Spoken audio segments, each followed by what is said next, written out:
¿Todos conmigo?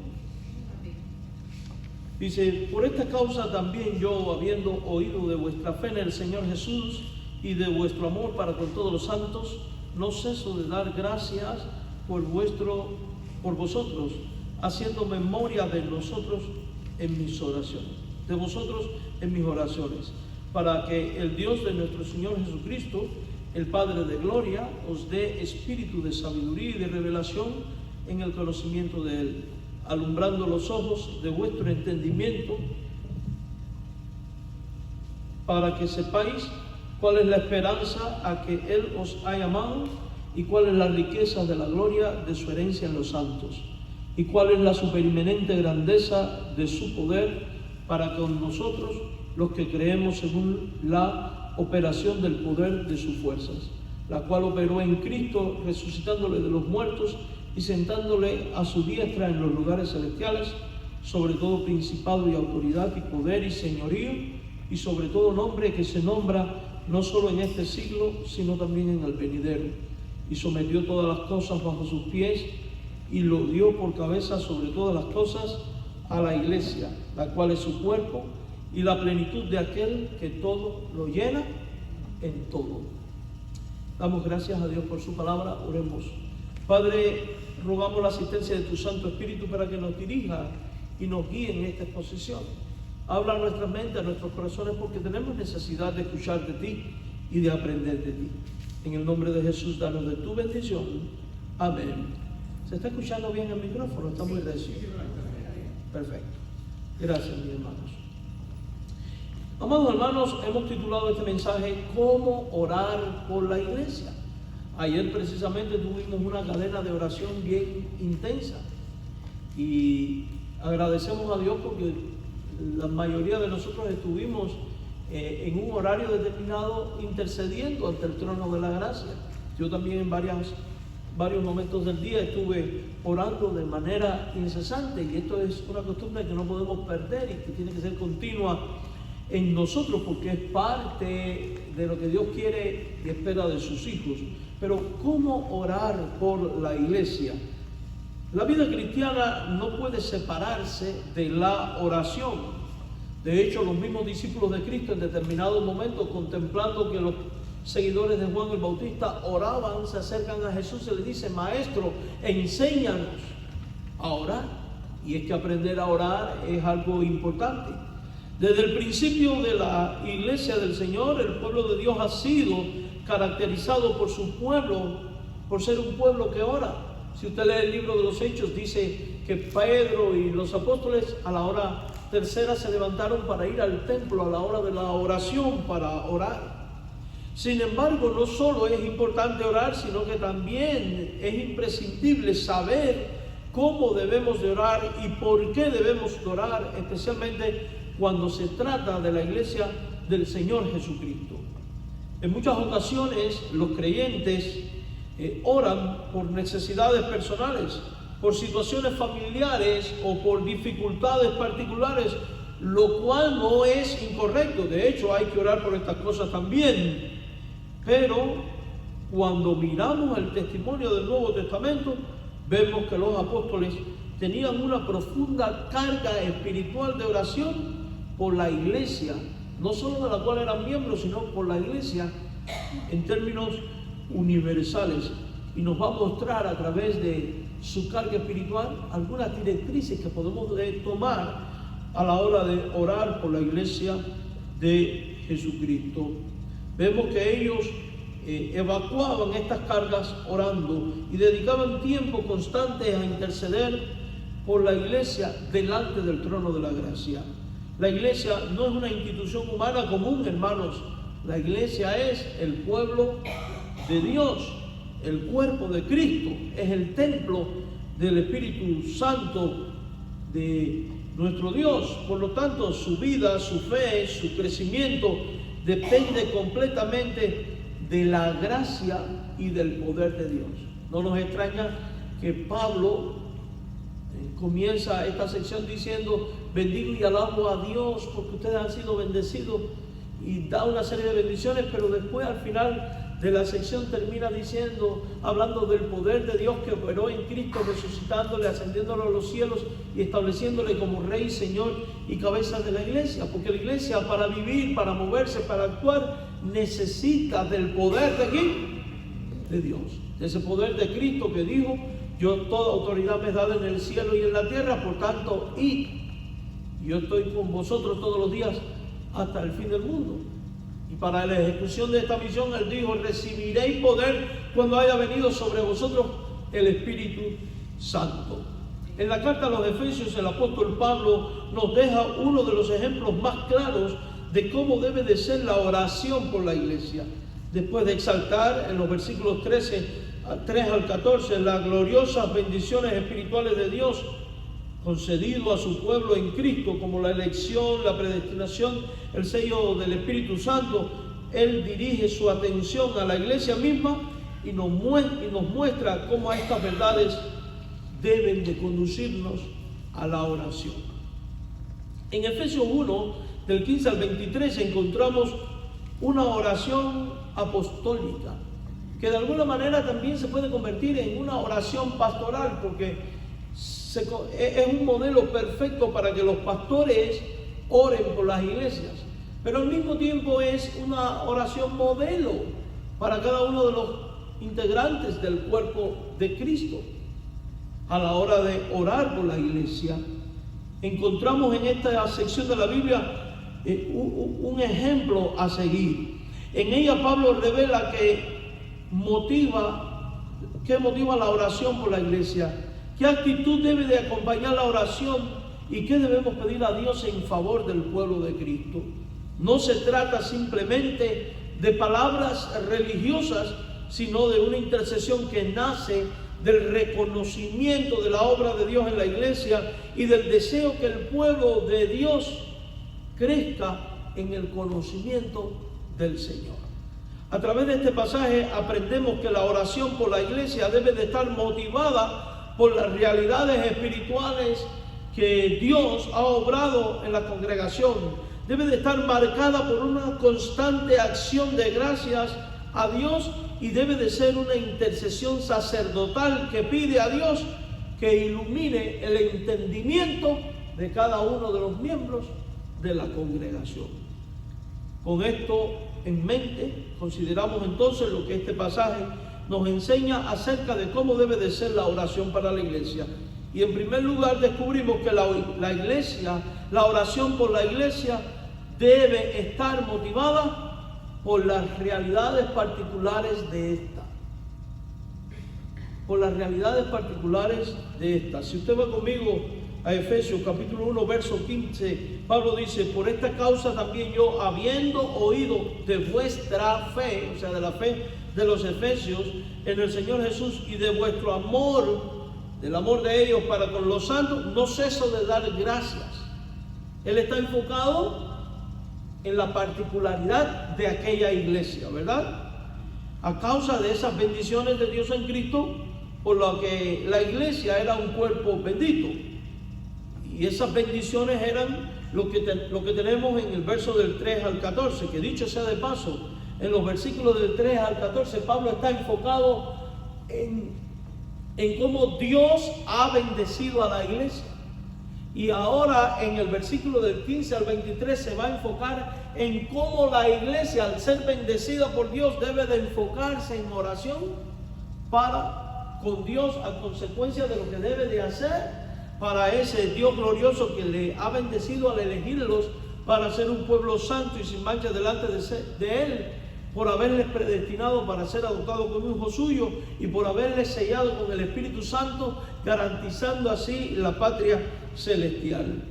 Note cómo, por eso es que él empieza diciendo en el verso 15, por esta causa. Porque, amados hermanos, los efesios habían sido muy bendecidos. Y por causa de las bendiciones debemos de dar gracias a Dios. Por causa de las bendiciones tenemos que interceder ante el trono de la gracia. Ahora yo le pregunto a usted, iglesia, nosotros acá, Iglesia Bautista Verdad y Vida, usted como individuo, ¿ha sido bendecido por la gracia de Dios?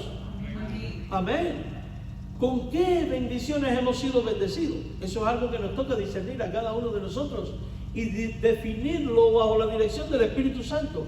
Y una vez que la hayamos definido, tener la misma intención que había en el corazón de Pablo, de venir ante Dios y decir: oh Dios, yo doy gracias a Dios por las bendiciones que tú has traído a esta iglesia. Las has usado para bendecir mi vida de esta, de aquella y de esta otra forma.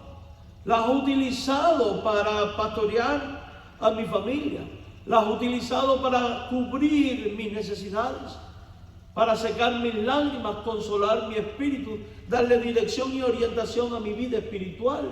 En fin, por todas aquellas cosas que usted cree que Dios ha utilizado a la iglesia de bendición para su vida. Ese es el espíritu que hay en Pablo y es el espíritu que tiene que haber en ti y en mí.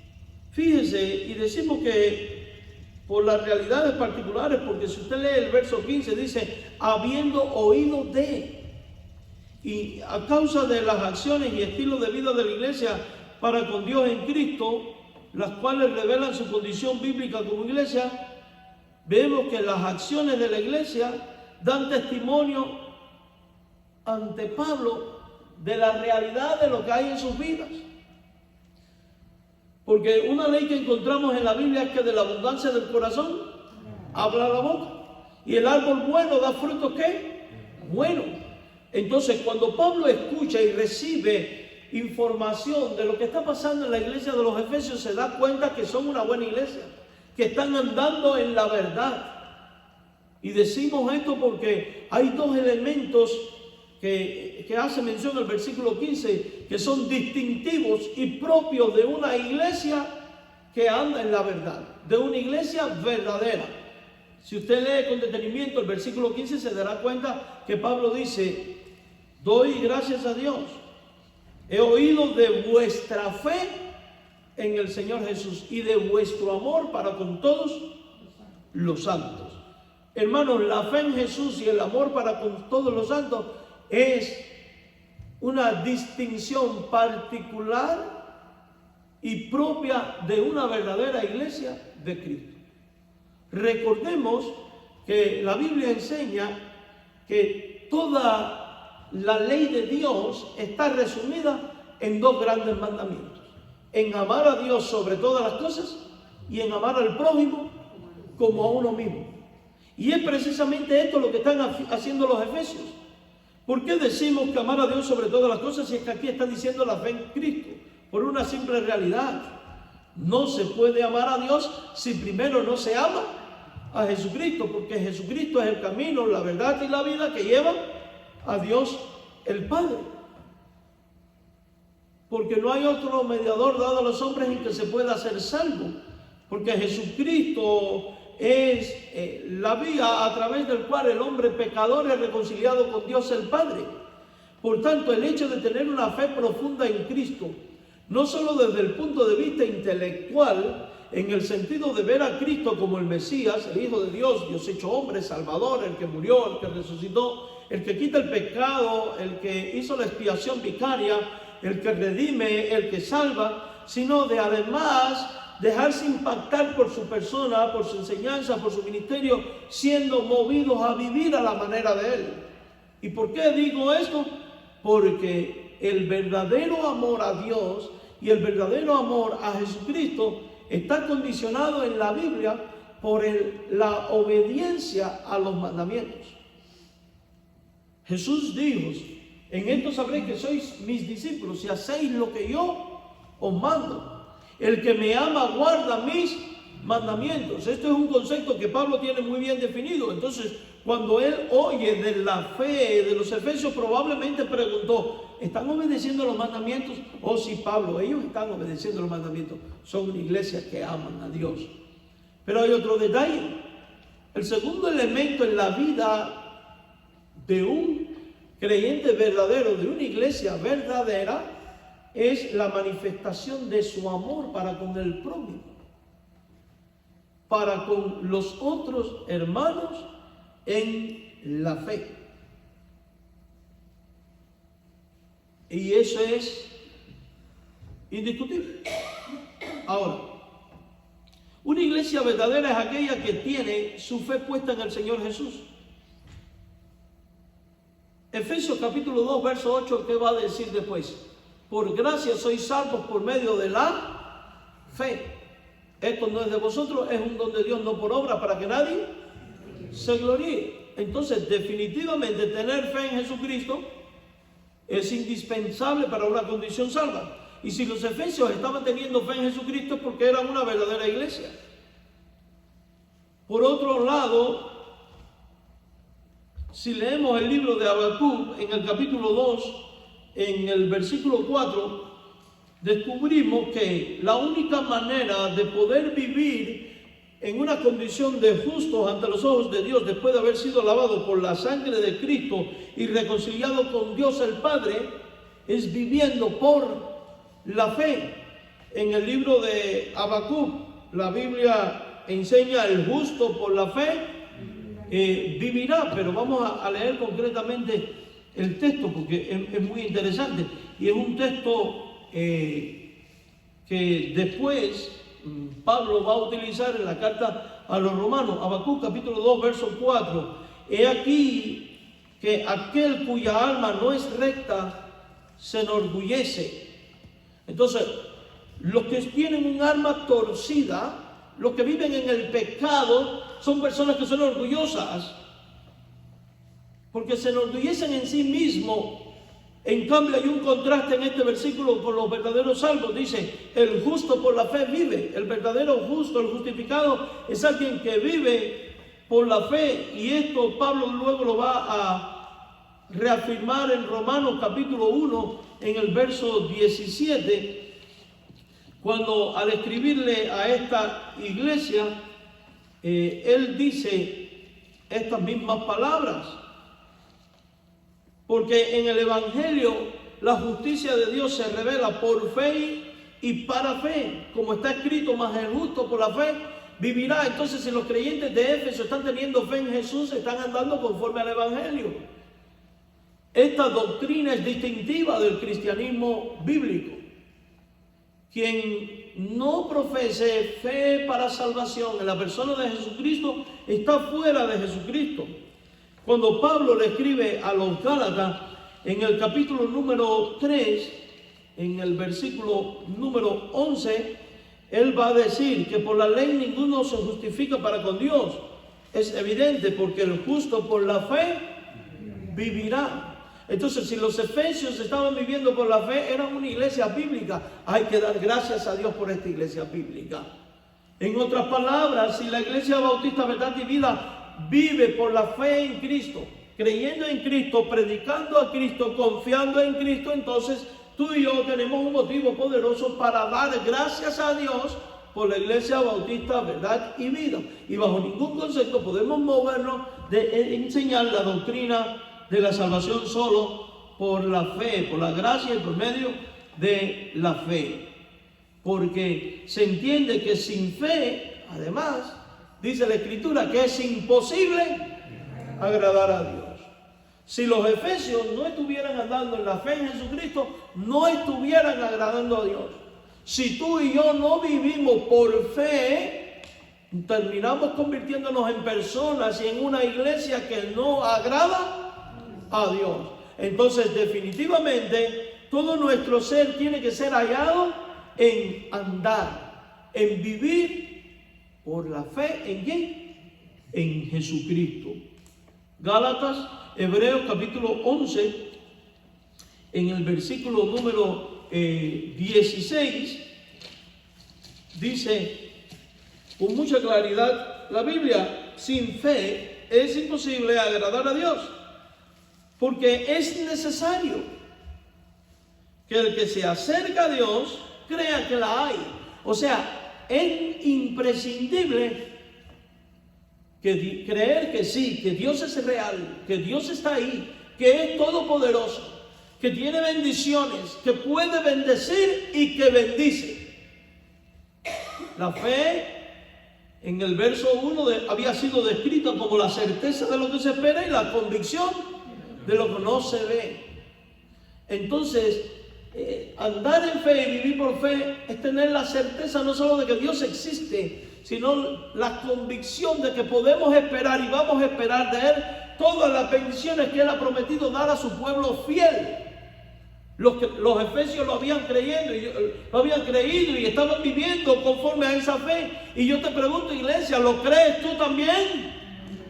Entonces debes de vivir por esta fe, debemos de vivir por esta fe, debemos de andar con la convicción de que Dios es real, que todas sus bendiciones ahí están y están listas para ser dispensadas sobre tu vida y mi vida, porque somos el pueblo de Dios y porque si andamos en la fe y creemos por fe y vivimos por fe, Él traerá bendiciones. Y no solo traerá bendición material, sino también espirituales.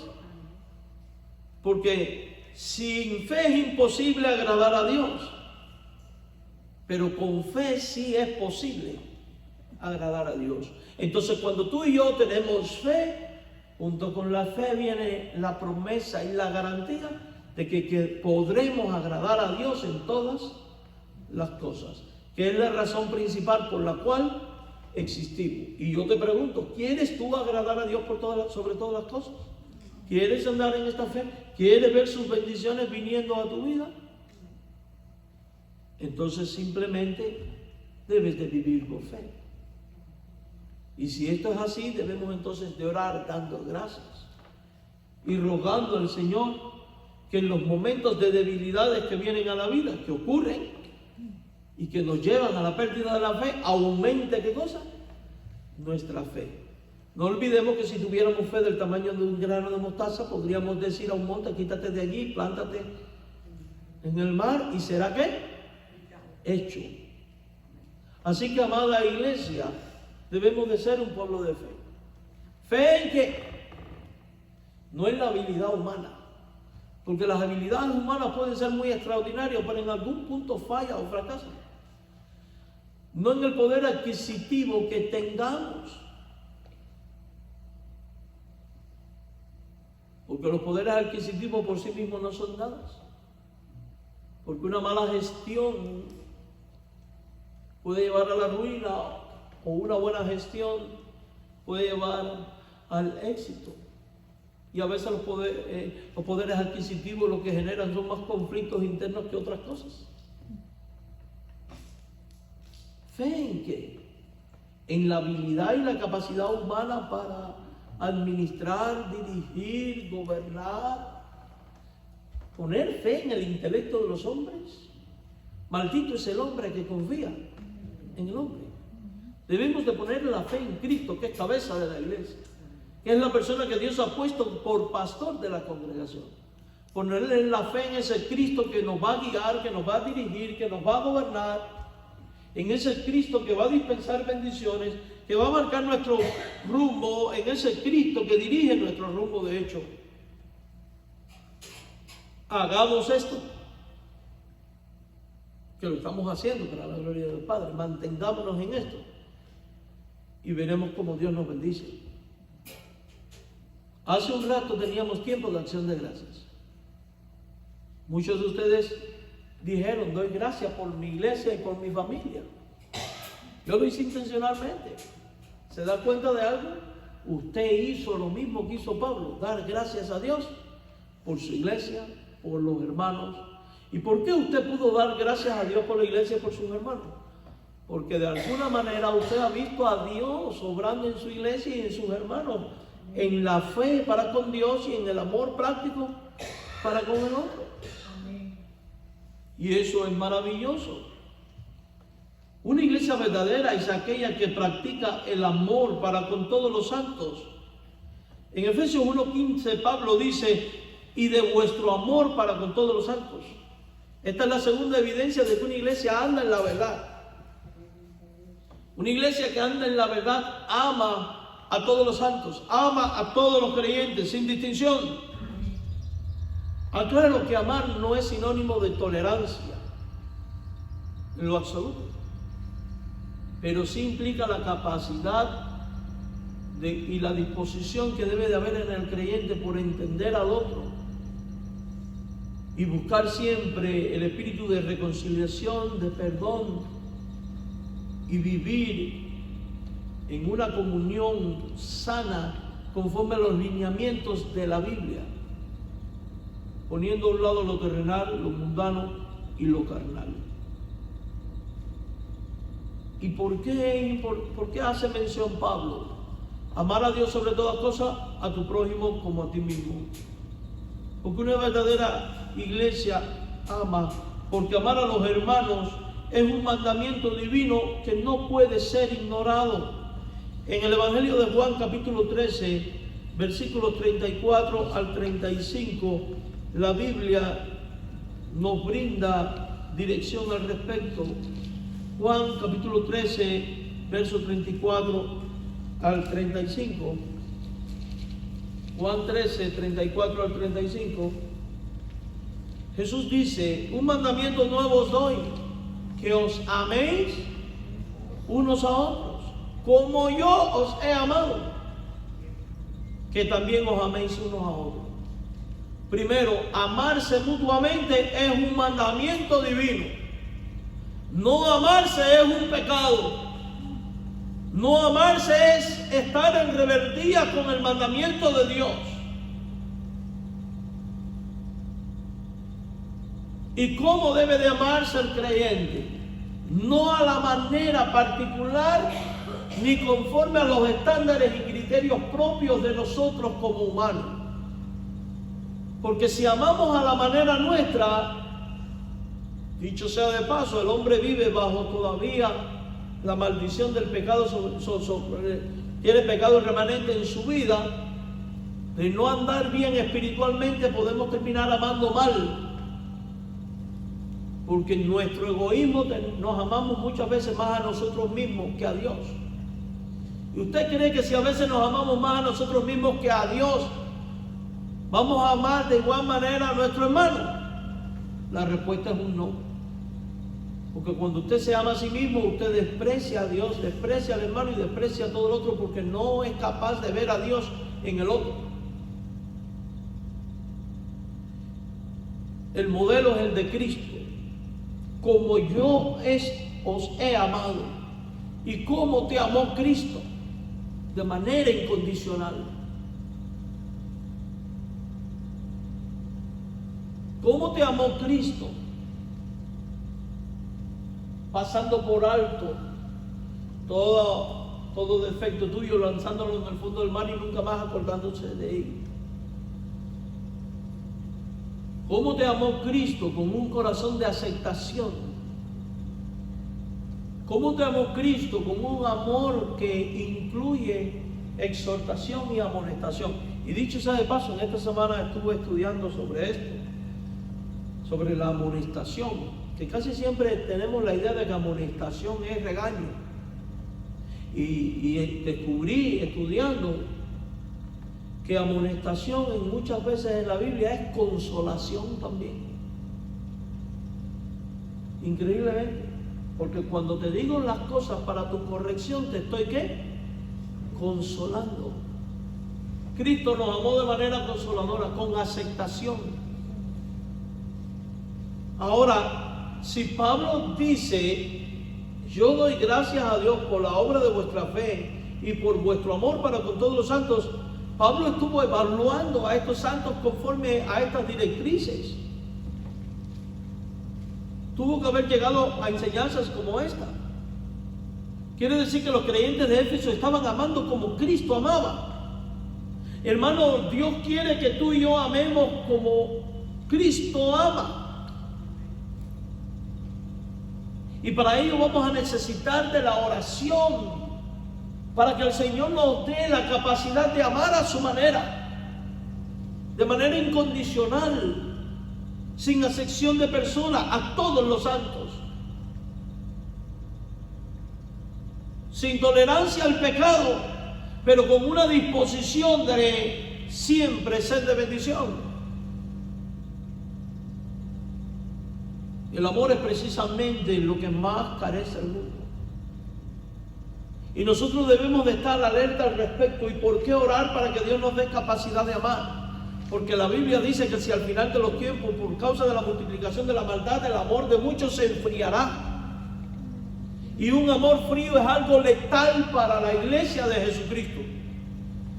Es lamentable que la iglesia de Éfeso no se mantuvo aquí. Y usted dirá, pastor, ¿cómo que no se mantuvo ahí? Sí, porque cuando usted lee el libro del Apocalipsis, la primera iglesia a la que el Señor le va a mandar una carta, la de Éfeso, y le dice, tengo contra ti que has perdido tu primer amor. Y es que perder el amor es fatal. Porque cuando se pierde el amor, lo que aflora es la carne y la vanagloria. Y cuando la carne, la vanagloria, el orgullo, la arrogancia, la soberbia, la falsa humildad o cualquier otro mal toma el control, ahí es donde ocurren los descalabros. Y ese no es el plan de Dios en lo absoluto. Por eso tenemos que orar para que Dios nos dé capacidad de amar. Fíjese que Jesucristo, cuando habla del amor, dice aún a vuestros enemigos. Aún a vuestros enemigos. El único enemigo que usted no puede amar nunca es al diablo. No lo ame, tenga cuidado. No, al diablo no. Amar es un mandamiento apostólico. Vaya conmigo a Romanos capítulo 12, versículo 10. Romanos 12, 10. Mire lo que le dice Pablo a esta iglesia. Amaos los unos a los otros con amor fraternal, en cuanto a honra, prefiriendo los unos a los otros. Prefiere a tu hermano, honrando a tu hermano. Es un mandato apostólico, hermano. Y en Primera de Juan, en el capítulo 3, verso 18, nos dice aquí el apóstol, Primera de Juan 3, 18. Hijitos míos, no amemos de palabra ni de lengua. Porque hay una realidad, amar de palabras y de lengua es algo muy simple. Es muy fácil, muy superficial y a veces hasta hipócrita. Te amo. No, hay que ir más allá.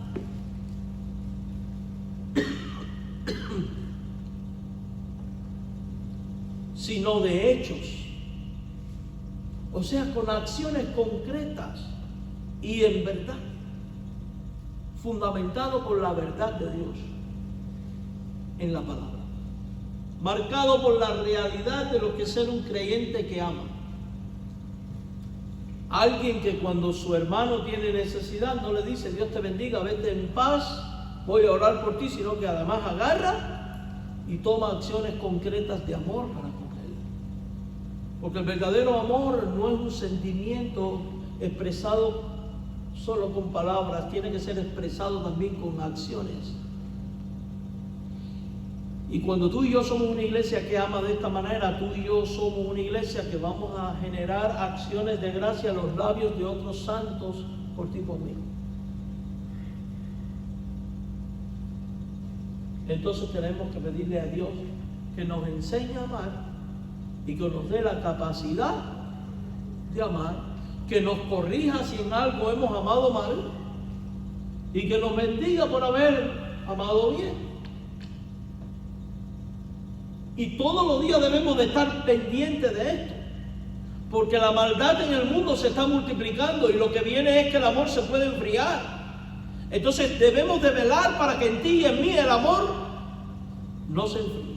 Y debemos de orar, Señor, manténnos calientes en el amor.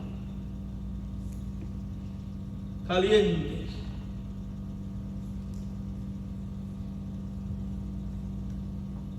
O eres frío o eres caliente. A los tibios, dice Dios que los ¿qué? Los vomitará, ¿verdad? Debemos de amar porque amar a los hermanos es la evidencia de nuestro amor a Cristo.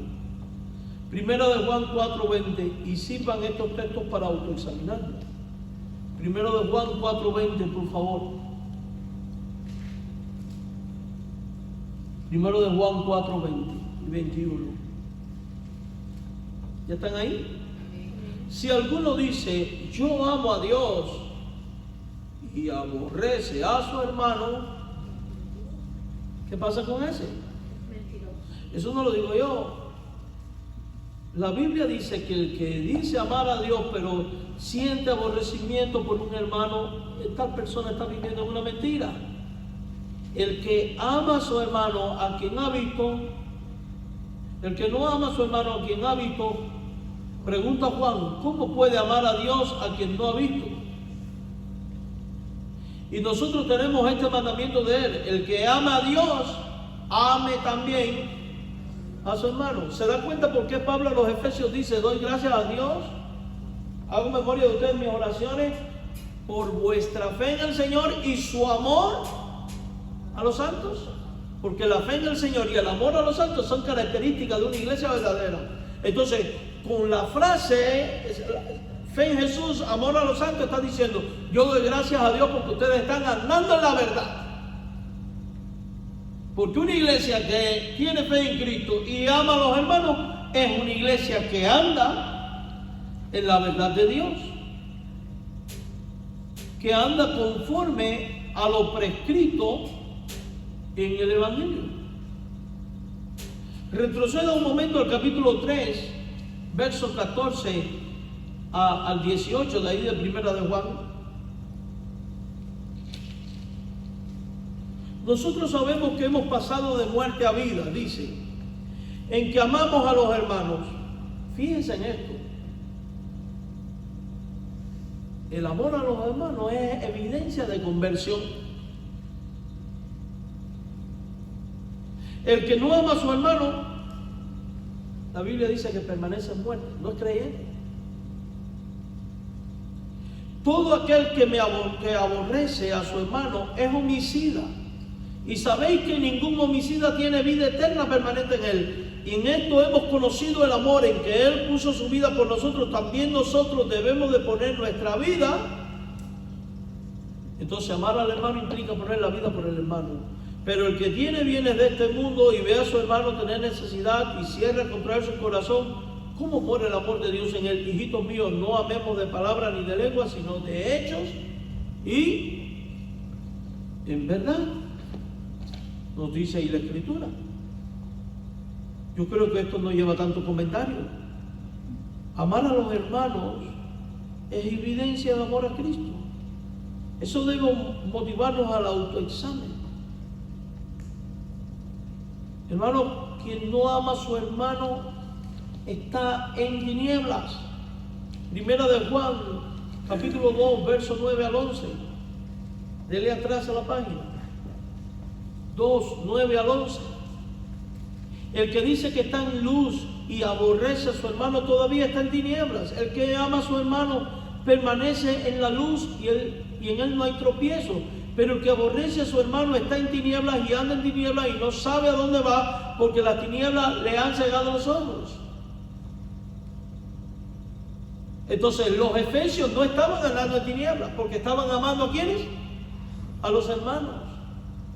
Cuando amamos a nuestros hermanos estamos andando en la luz de Cristo. Esto es un mandamiento esencial para la iglesia. Quien ama a su hermano es cumplidor de los mandamientos divinos. Pero además hay algo más.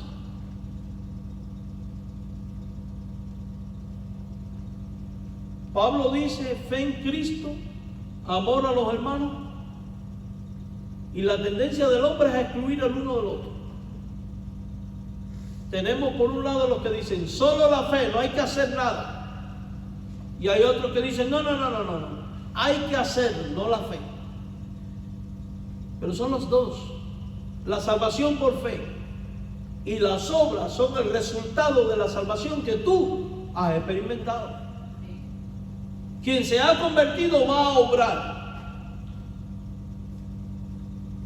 Porque, amados hermanos, la Biblia enseña que la fe sin obra Es una fe muerta. Ahí está en Santiago, capítulo 2, verso 14 al 26. Porque la genuina fe lleva a las obras de amor y hace del creyente una persona bienaventurada. Vamos a Gálatas 5:6 un momento. Gálatas 5:6, no de Marcos, Efesios, Gálatas capítulo 5, verso 6.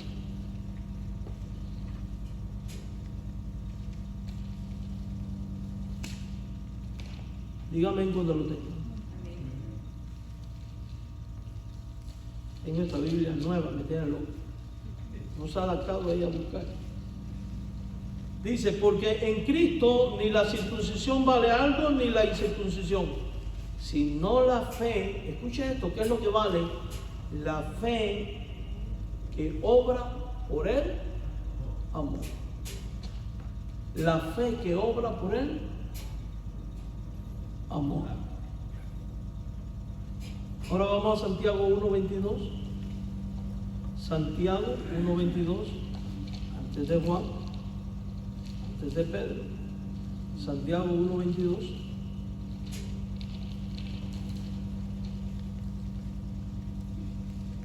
Pero sed hacedores de la palabra y no tan solamente oidores, engañando a vosotros mismos. Porque si alguno es oidor de la palabra, pero no hacedor de ella, este es semejante al hombre que considera en un espejo su rostro natural. Porque él se considera a sí mismo y se va y luego olvida cómo era. Mas el que mira atentamente en la perfecta ley, la de la libertad, y persevera en ella, no siendo oidor olvidadizo, sino hacedor de la obra, este será bienaventurado en lo que hace. Mis amados hermanos en el Señor,